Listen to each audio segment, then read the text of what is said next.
Assalamualaikum warahmatullahi wabarakatuh. Halo adik-adik semua, bagaimana kabarnya hari ini? Semoga kalian tetap sehat walafiat dan tetap semangat.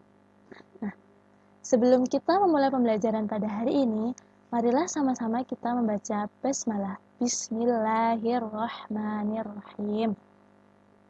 Semoga dengan kita menyimak video pembelajaran kali ini, adik-adik dapat memahami dan mengamalkan apa yang sudah didapat pada materi pada hari ini.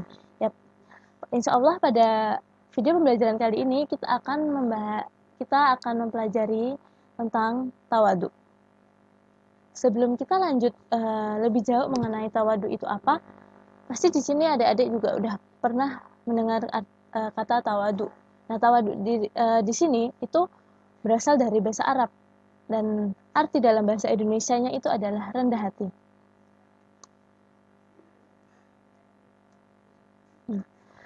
Tawadu. Di sini Ustazah akan membahas 3 hal mengenai tawadu. Yang pertama, itu ada definisi. Yang kedua, ada keutamaan. Dan yang ketiga adalah ada contoh aplikatif. Kita lanjut ke definisi. Nah, di sini terdapat 2 definisi dari tawadu. Yang pertama, menerima kebenaran dari siapapun. Yang kedua, mampu menjalin interaksi dengan sesama manusia. Nah, definisi yang pertama, menerima kebenaran dari siapapun. Maksudnya bagaimana? Jika kita mendapat informasi atau mendapat nasihat selama yang disampaikan itu adalah sebuah hal yang benar, itu kita wajib menerimanya. Meskipun yang menyampaikan itu adalah yang lebih muda dari kita, semisal adik kita, teman kita yang lebih muda atau dan kita harus tetap menerimanya. Begitupun ketika kita dinasihati oleh orang yang lebih tua dari kita, misalnya dari orang tua, dari guru, dari orang miskin, ada dari orang yang terhormat mungkin, kita juga wajib menerima kebenaran itu. Karena bagaimanapun suatu hal yang benar itu harus kita terima. Kita tidak boleh menolak dari kebenaran. Karena jika kita menolak kebenaran, berarti sama saja kita bersikap sombong kepada orang tersebut. Sebagaimana sabda Nabi Shallallahu Alaihi Wasallam mengenai definisi sombong. Karena definisi sombong itu adalah batarul haq wa ghamtun nas, menolak kebenaran dan merendahkan manusia. Jadi kita tidak boleh menolak kebenaran selama hal yang disampaikan itu memang benar. Dan kita tidak boleh merendahkan orang lain. Kita tidak boleh merasa tinggi hati kepada orang lain. Oh, aku ini lebih baik dari dia. Aku ini lebih bisa kok dari dia. Dia nggak bisa, aku bisa. Jadi kita tidak boleh merendahkan orang seperti itu, karena orang-orang itu kan pasti mempunyai sifat dan kelebihan dan serta kekurangan masing-masing kan ya. Jadi kita tidak boleh saling menjatuhkan, saling mencaci seperti itu. Dan kita lanjut ke definisi yang kedua. Definisi yang kedua itu mampu menjalin interaksi dengan sesama manusia. Maksudnya bagaimana? Mempunyai sikap penuh kasih sayang dan kelembutan kepada siapapun. Nah, di sini kita akan hidup. Kita hidup tidak sendiri. Kita hidup bersosialisasi dengan berinteraksi dengan orang tua, dengan guru, dengan saudara, dengan teman, dan dengan siapapun. Kita harus bersikap penuh kasih sayang dan kelembutan. Karena dengan kita bersikap pada orang dengan lembut, dengan kasih sayang, dengan tulus, ikhlas, pasti hati kita juga akan tenang dan orang-orang pun akan menghargai kita, menghormati kita. Jadi kita jangan asal memperlakukan orang itu seenaknya saja. Seperti itu. Meskipun dia itu adik kandung kita sendiri, kita tidak boleh sewenang-wenang memperlakukan adik kita seperti seenaknya sendiri, seperti itu. Jadi pada siapapun kita harus bersikap lemah lembut. Nah, hal ini pun juga dicontohkan oleh Rasulullah SAW, karena Rasulullah merupakan suri tauladan bagi kita semua.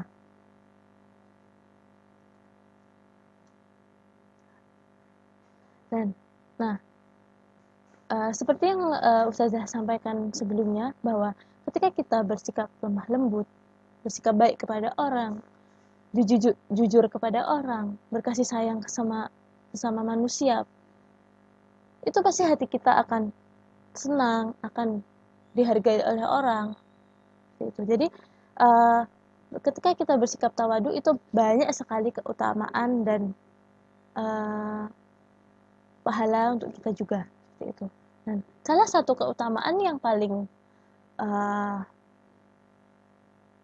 paling besar buat kita adalah Allah akan meninggikan derajat orang-orang yang bersikap tawadu. Sebagaimana sabda Nabi Shallallahu Alaihi Wasallam yang berbunyi, "Ma tawadu'a ahadun lillahi illa rafa'ahullah." Tiada satupun manusia yang diperoleh seseorang yang bersikap tawadu kepada Allah kecuali Allah meninggikan derajatnya. Hadis riwayat Muslim nomor 6535.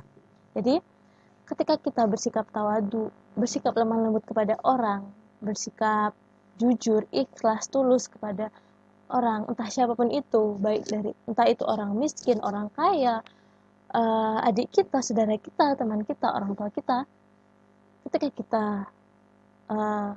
bersikap rendah hati kepada mereka, pasti insya Allah Allah akan meninggikan derajat orang-orang yang bersikap tawadu, dan tentunya kita akan juga mendapat pahala dari Allah Subhanahu Wa Taala. Itu. Ya, tawadu adalah akhlak Rasulullah. Karena Rasulullah itu merupakan suri tauladan bagi kita semua ya adik-adik. Jadi kita harus meniru hal-hal baik dari Rasulullah. Tentunya karena Rasulullah itu mempunyai akhlak-akhlak yang luar biasa. Itu ada beliau itu sampai dijuluki oleh Al-Amin, itu jujur. Itu sidik jujur, fatonah, cerdas, tablik menyampaikan. Tuh. Jadi bahkan Rasulullah itu ketika ada orang yang mencaci beliau, ada orang yang tidak suka dengan beliau, ada orang yang mungkin yang bahkan ingin membunuh beliau, tapi beliau tetap berbaik hati kepada orang-orang yang sudah tidak baik kepada Rasulullah. Tapi beliau itu tetap rendah hati kepada orang-orang yang menyakitinya, tetap berkasih sayang, tetap berlemah lembut, tetap mendakwahi orang-orang yang perlu untuk didakwahi seperti itu. Dan ketika beliau menyampaikan nasihat, ketika beliau berdakwah, beliau selalu mengutamakan kelembutan, dan orang-orang pun pasti akan menghargai beliau dengan cara beliau yang penyampaian yang tulus, ikhlas, dan semata-mata hanya ingin mendapat ridha Allah Subhanahu Wa Taala. Ini dia salah satu contoh dari Rasulullah. Jadi ketika Rasulullah itu berjabat tangan, beliau tidak akan melepaskan tangan itu sebelum orang yang berjabat tangan dengan beliau itu melepaskan dahulu. Jadi ketika kita bersalaman dengan orang, berjabat tangan dengan orang, mau siapapun itu, selama orang itu belum melepaskan tangannya dari tangan kita, maka kita tidak boleh menarik tangan kita duluan seperti itu, karena kita cobalah mencontoh akhlak Rasulullah. Terus yang kedua ini ada ketika Rasulullah berbicara kepada orang, kepada sahabatnya, kepada orang-orang di sekitarnya, beliau tidak pernah memalingkan wajahnya.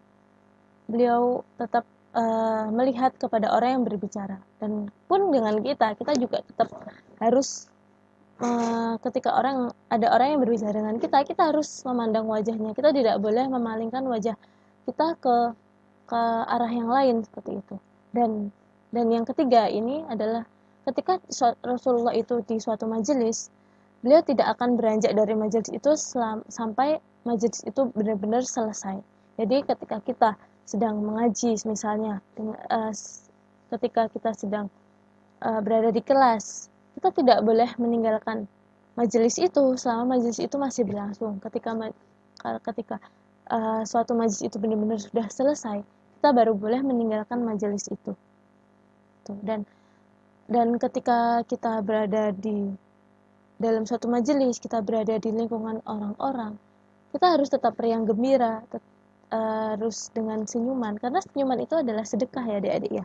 Jadi mau dimanapun kita, mau ditempatkan dimanapun kita, berusaha kita untuk selalu bersikap lemah lembut kepada orang-orang, bersikap tersenyum kepada siapapun, seperti itu. Nah, tadi kan juga Ustazah menyampaikan bahwa